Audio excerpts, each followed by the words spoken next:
Killer7, one of the best game collaborations in history by Grasshopper Manufacturer and Capcom as part of the Capcom 5. You know, that infamous initiative that cucked the GameCube completely and brought us RE4 and nothing else. The title, spearheaded by then amateur game designer Soda69, alongside supervision from God himself, Shinji Mikami. It went on to become his magnum opus and a cult classic on the GameCube when it released in 7/7/05.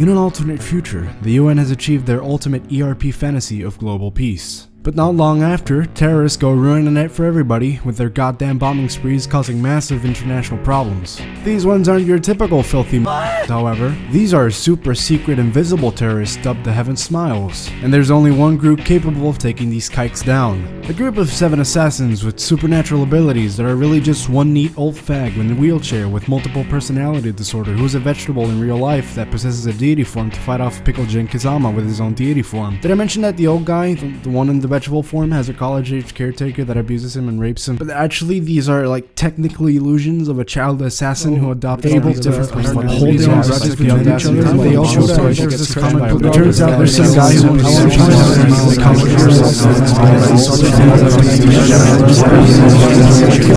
Oh my God! I can't hold back! Oh God! I'm coming! Yeah! This game's fucking stupid. Killer7 is a game that throws out any traditional game conventions out the window, being fundamentally built to be a deconstruction of the medium itself. The whole game is aggressively linear, with it being a literal on-rails shooter. You have one button to move you either forwards or back, an aim button, scan button, 2 shoot buttons, and a reload button, nothing more. The Heaven Smiles you fight off in the game are completely invisible, only announcing their presence with a quiet chuckle. These bootleg regenerators can be disposed in 2 ways. You can target their big video game glowing weak spot and get a satisfying fuck you as compensation, or just spray and pray with no skill whatsoever. The main difficulty curve, ironically enough, comes from how poor the gunplay is, with a slow, swaying cursor, sometimes unable to match the fast speeds of some enemies. Aside from the pants-shitting shooting gallery, the game has you explore these big complexes, solving puzzles and finding hidden items. The puzzles are straightforward and, quite frankly, solve themselves. I think there was a total of 2 in the entire game that actually required you to pay attention to the environment, with them being memorization games.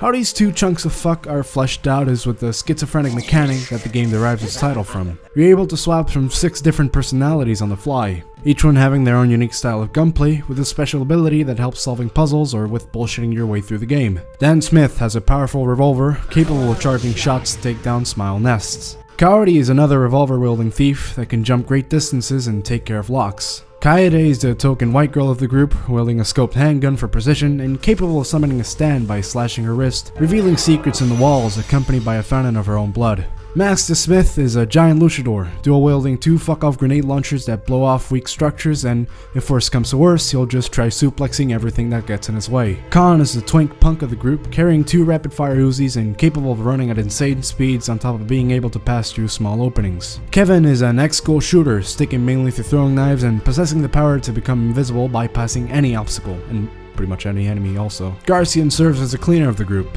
basically the guy that got sent out to retrieve the decapitated head of a dead character to revive him. It's just like Dark Souls. Lastly, we have Big Head Harmon Smith himself, who shows up a total of 3 times in the game and just shoots shit with a sniper. Each character possessing their own skill tree that can be upgraded with the bloodshed of your enemies when visiting the tiny Doctor Man in the TV.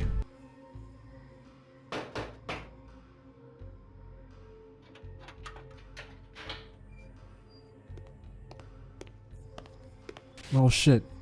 A basic skill tree covering health, ammo, and reload speed that when invested into a single character can break the fucking game completely. Killer7's distinct, abstract, and art-housey aesthetic is found in every aspect of the game, and it's one that hasn't been rivaled ever since. It's the most stylish presentation I've seen in a game bar none, with its flat cell shading accompanied by shadows sharp enough to slice my eyes open, a twisted color palette composed out of nothing but gradients that make each square box you enter give off a completely different vibe. Not to mention cutscenes, UI elements, sound effects, and even the fucking transitions ooze with style as well. The bad shit, kooky, trademark pseudo-writing is also present in this game, and it's the best it's ever been. It's a game that's constantly shifting tones, scenarios, story focus, and even art styles without ever missing a beat. I'd say it's kinda like flipping through random channels at times. For every grimdark child organ harvesting and prostitution subplot, there's a big Super Sentai showdown in New York following it literally right away. The tone generally manages to be simultaneously disturbing and tongue-in-cheek without it ever coming across as completely satiric and taking the piss out of the game, and always keeping you immersed in the world as a result. A memo Suda sure as shit didn't receive later on. Now that is a big... The game finds a way to build up quite the tense and spooky vibe, constantly avoiding regenerators crawling up your ass, bursting out your eardrums nanoseconds before an explosion flashes the entire screen, being coupled with the stiffest dick cumbersome aiming is a stress-inducing bitch. The cast of characters in game are written in a way that blurs the line between charming weirdo and complete psychopath in an era before Tumblr was around to fuck it all up. Dialogue between the ghosts of your victims can go from nonsensically goofy anecdotes to discussions about political conspiracies and observations on how fucked the system is, or just casual chats about heavy existentialism over some coffee and Doritos just like Mama used to make. There's also a barrage of symbolism tossed at your face at a constant rate that leads me to believe that Suda just wanted to make a game where he can put as many random allegorical concepts and cool looking visuals as he wants, regardless of any coherence they provide in the story.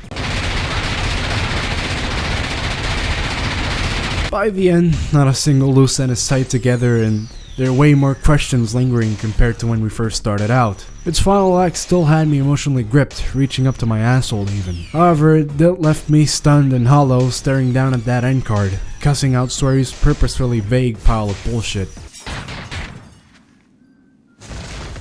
The OST by Masafumi Takada is on a league of its own, taking bits and pieces of different genres to fit the semi-transcontinental adventure. The most prevalent genres being jazz and techno. Sometimes they're kept apart.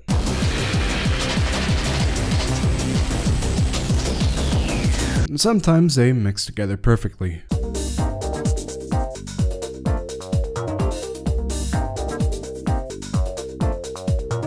The frequent use of heavy, frantic, and distorted percussion in a lot of these tracks goes along perfectly with the confusing and on-edge experience that is this entire game.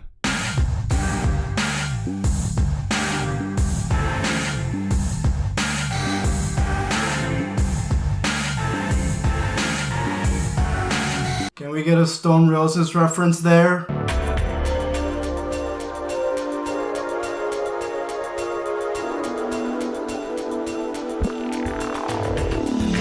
The somber and beautiful end credits theme also deserves a BBC shoutout on top of every other track. Seriously, that harp though.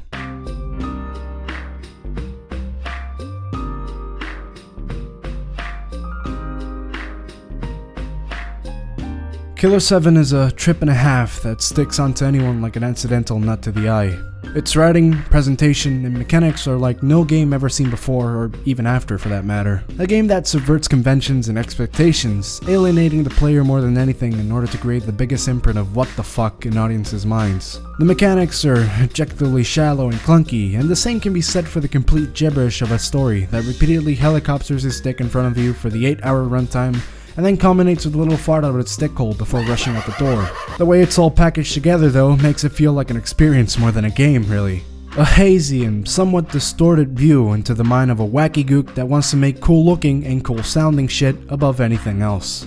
Console scrubs can get their hands on a copy via the Amazon or the eBay for around 20 to 40 bucks. PC fags on the other hand have the superb remaster that came out recently, adding smooth mouse controls, higher resolutions, and 60 FPS support for just 20 bucks. You know, you can just pirate it. I don't care. Suda doesn't really mind either. You better buy Travis Strikes Again though.